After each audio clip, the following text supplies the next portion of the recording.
Hello friends, આજે આપણે ધોરણ 9 વિષય ગણિત વિકાસ પરીક્ષાલક્ષી એસાઇનમેન્ટ વાર્ષિક પરીક્ષા 2026માં વિભાગ ડીની અંદર ચેપ્ટર નંબર 8નું સંપૂર્ણ સોલ્યુશન જોવાના છે।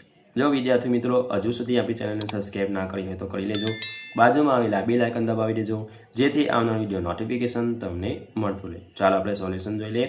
ચેપ્ટર નંબર 8 પહેલું છે સમબાજુ ચતુષ્કોણના વિકર્ણો એકબીજાને લંબ છે તેમ બતાવો। તો અહીં સમબાજુ ચતુષ્કોણ ABCDમાં AB બરાબર BC બરાબર CD બરાબર AD, ત્રિકોણ AOD અને ત્રિકોણ CODમાં OA બરાબર OC સમબાજુ ચતુષ્કોણના વિકર્ણો પરસ્પર દુભાગ્ય છે, તમે આકૃતિમાં જોઈ શકો।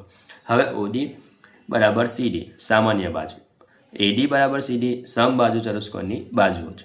તો બા મુજબ ત્રિકોણ AOD એકરૂપ ત્રિકોણ COD, તો ખૂણો AOD બરાબર ખૂણો COD, તો અહીં ખૂણો AOD વત્તા ખૂણો COD 180 રેખિત જોડના ખૂણા, તો માટે ખૂણો AOD વત્તા ખૂણો AOD બરાબર 180, એટલે કે બે ખૂણો AOD બરાબર 180 બે છેદમાં આવશે, એટલે કે ખૂણો AOD 180 માંથી આપણે ભાગાકાર કરીશું 90 ગુણ્યા 2 એટલે 90 આવશે। તો ખૂણો AOD બરાબર આવશે COD પણ કેટલું થશે 90° થશે। હવે આગળ, તો અહીં સમબાજુ ચતુષ્કોણ ABCDના વિકર્ણો એકબીજાને લંબ છે। હવે આગળ, ચતુષ્કોણ ABCDની બાજુઓ AB, BC, CD અને DA ના મધ્યબિંદુ અનુક્રમે P, Q, R અને S છે। AC નો વિકર્ણ સાબિત કરો કે પહેલું SR સમાંતર AC અને SR બરાબર 1/2 AC, બીજું PQ બરાબર SR, ત્રીજું PQR સમાંતર બાજુ ચતુષ્કોણ છે। તો વિદ્યાર્થી મિત્રો તમારે પેન્સિલથી આકૃતિ દોરવાની છે। તો પહેલું જોઈ લઈએ, ત્રિકોણ ACDમાં CS એ ADનું મધ્યબિંદુ છે, તો R એ CDનું મધ્યબિંદુ છે, તો મધ્યબિંદુના પ્રમેય પ્રમાણે SR સમાંતર AC માટે SR બરાબર 1/2 AC, સમીકરણ નંબર 1। બીજું ત્રિકોણ PABCમાં P એ ABનું મધ્યબિંદુ છે, Q એ BCનું મધ્યબિંદુ છે, તો મધ્યબિંદુનું પ્રમેય પ્રમાણે PQ સમાંતર AC PQ બરાબર 1/2 AC, સમીકરણ નંબર 1 અને 2 ને સરખાવો તો PQ બરાબર RS, સમીકરણ નંબર 3 માટે SR બરાબર સમાંતર AC 4, PQ સમાંતર AC, સમીકરણ નંબર 5, સમીકરણ નંબર 4 અને 5 ને સરખાવતા માટે PQ સમાંતર SR, સમીકરણ નંબર 6 આપતા। તો અહીં સમીકરણ 3 અને 6 પરથી કહી શકાય કે ત્રિકોણ PQRS એ સમાંતર બાજુ ચતુષ્કોણ છે। ત્રીજું, સમલંબ ચતુષ્કોણ ABCDમાં AB સમાંતર CD અને AD બરાબર BC જુઓ આકૃતિમાં। વિદ્યાર્થી મિત્રો આકૃતિ અહીંયા આપેલી છે, તો આપણે સાબિત કરો કે પહેલું છે ખૂણો A બરાબર ખૂણો B, બીજું ખૂણો C બરાબર ખૂણો D, ત્રીજું ખૂણો ABC એકરૂપ ત્રિકોણ BAD। સૂચના છે AB ને લંબાઈ અને CD માંથી DA ને સમાંતર તથા AB ને E માં છેદે છે એક રેખાખંડ દોરો। તો અહીં રચના મુજબ AB એ E નું સુધી લંબાવેલ છે, માટે AB સમાંતર CD હોવાથી AE સમાંતર CD થાય। ચતુષ્કોણ ADCEમાં AE સમાંતર CD અને CE સમાંતર AD હોવાથી ચતુષ્કોણ ADCE સમબાજુ ચતુષ્કોણ છે, માટે AD બરાબર CE અને AE બરાબર DC થાય। પરંતુ પક્ષ મુજબ AD બરાબર BC માટે CE બરાબર BC, ત્રિકોણ BCEમાં CE બરાબર BC માટે ખૂણો CBE બરાબર ખૂણો CEB સમાન બાજુની સામેના ખૂણા, માટે ખૂણો CBE બરાબર ખૂણો CEA, સમીકરણ નંબર 1।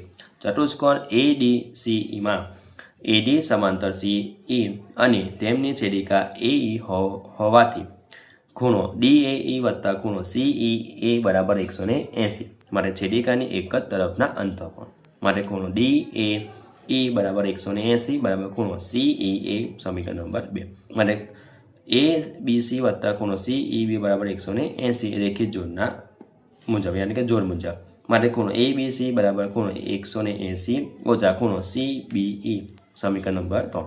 સમીકરણ નંબર 1, 2 અને 3 પરથી માટે ખૂણો DAE બરાબર ખૂણો ABC અને ખૂણો A બરાબર ખૂણો B, પરિણામ નંબર 1 આપણે સાબિત કરવાનું છે। આગળ હવે અહીં એ બી સમાંતર સીડીની છેદિકા એડી હોવાથી ખૂણો એ વત્તા ખૂણો ડી બરાબર 180, છેદિકાની એક જ તરફના અંતરકોણ માટે ખૂણો ડી બરાબર 180 ઓછા ખૂણો એ. સમીકરણ નંબર 4. વળી એ બી સમાંતર સીડીની છેદિકા બીસી હોવાથી માટે ખૂણો બી વત્તા ખૂણો સી બરાબર 180, માટે છેદિકાની એક જ તરફના અંતરકોણ માટે ખૂણો સી બરાબર 180 ઓછા ખૂણો બી, માટે ખૂણો સી બરાબર ખૂણો 180 ઓછા ખૂણો એ, માટે ખૂણો એ બરાબર ખૂણો બી થાય. સમીકરણ નંબર 1. સમીકરણ 4 અને 5 પરથી ખૂણો સી બરાબર ખૂણો ડી. પરિણામ નંબર 3. તો અહીં ત્રિકોણ એ બી સી અને ત્રિકોણ બી એ ડીમાં એડી બરાબર બીસી પક્ષ માટે ખૂણો એ બી સી બરાબર ખૂણો બી એ ડી, માટે એ બી બરાબર એ બી.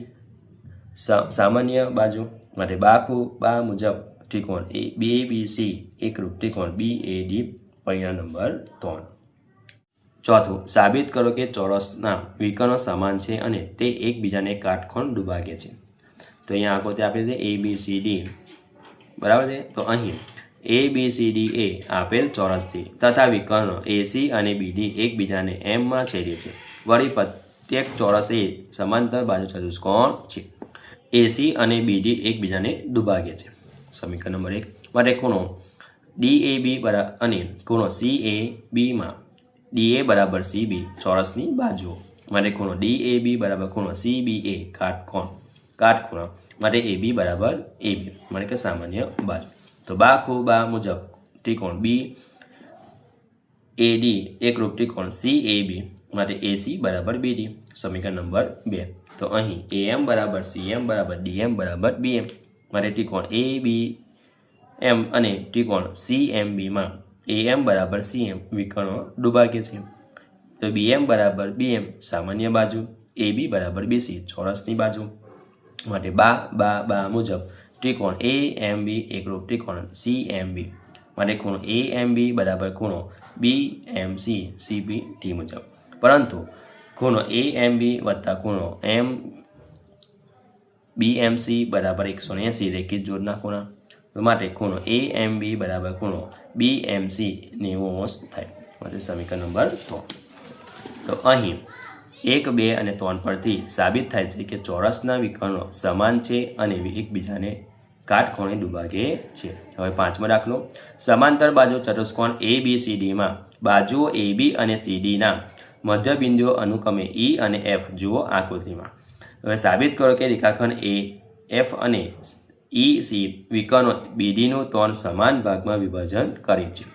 તો અહીં એફ એ બી અને સી ડીના મધ્યબિંદુ અનુક્રમે ઈ અને એફ છે માટે એ ઈ બરાબર 1/2 એ બી તથા સી એફ બરાબર 1/2 સી ડી. તો સમાંતર બાજુ ચતુષ્કોણ એ બી સી ડીમાં એ બી સમાંતર સી ડી અને એ બી બરાબર સી ડી માટે 1/2 એમ બરાબર 1/2 સી ડી. તો એ ઈ બરાબર સી એમ તથા એ ઈ સમાંતર સી એફ. ચતુષ્કોણ એ ઈ સી એફ સમાંતર બાજુ ચતુષ્કોણ છે. તો એ એફ સમાંતર ઈ સી, તો એ ડી સમાંતર ઈ ક્યુ. તો ત્રિકોણ એ બી ડીમાં ઈ એ બીનું મધ્યબિંદુ છે તથા ઈ ક્યુ સમાંતર ઈ પી, ક્યુ એ બીપીનું મધ્યબિંદુ થાય. તો પી ક્યુ બરાબર બી ક્યુ. સમીકરણ નંબર 1. તે જ રીતે ત્રિકોણ D Q સીમાં F A C ડીનું મધ્યબિંદુ છે તથા એફ ડી સમાંતર સી ક્યુ, પી એ ડી ક્યુનું મધ્યબિંદુ થાય. તો માટે ડીપી બરાબર પી ક્યુ. સમીકરણ નંબર 2.